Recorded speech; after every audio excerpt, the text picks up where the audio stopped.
আমি শুনেছি এখনো কি হুমকি দামকি দেয়। এই যে চেয়ারম্যান সাহেব বলবো, আমরা কি কারো রাজত্বে থাকি নাকি? এই দেশের জমিদার বানাইছে কাউকে, আর আমরা এখানে প্রজা, আমরা এখানে ভাড়াটি আর তারা মালিক, আমরা সবাই এই দেশের মালিক। সুতরাং আমরা কারো হুমকি আর চোখ রাঙ্গানিতে পরোয়া করবো না ইনশাআল্লাহ। আপনারা ঘুরে দাঁড়াবেন, কোমর শক্ত করে আমাদেরকে পাশে পাবেন, সাথে পাবেন। আমরা এইভাবে সমাজ থেকে দুর্বৃত্তপনা আমরা দূর করব। আল্লাহ আমাদেরকে তৌফিক দান করুন। এই দেশ আমাদের, এই দেশকে আমরা দল ধর্মের ঊর্ধ্বে উঠে ভালোবাসবো এবং সবাই মিলে আমরা দেশ করবো। আমাদের এই ব্যাপারে গতকালকেও আমরা প্রধান উপদেষ্টার সাথে দেখা করেছি।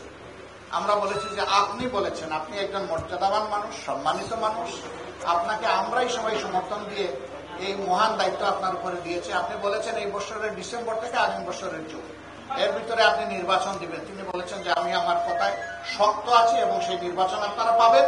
তবে আমি চাচ্ছি এমন একটা নির্বাচন যেটা ইতিহাস সৃষ্টি করবে এবং যেখানে প্রত্যেকটি মানুষ ভোট দিয়ে হাসি মুখে বের হবে, গিয়ে দেখবে না যে তার ভোট আরেকজন দিয়ে ফেলেছে, গিয়ে দেখবে না মাস্তানরা দখল করে আছে, গিয়ে দেখবে না কালো টাকা তাদের ভোট নিয়ে গেছে, এটা দেখবে না। সেই রকম একটা ভোট আমরা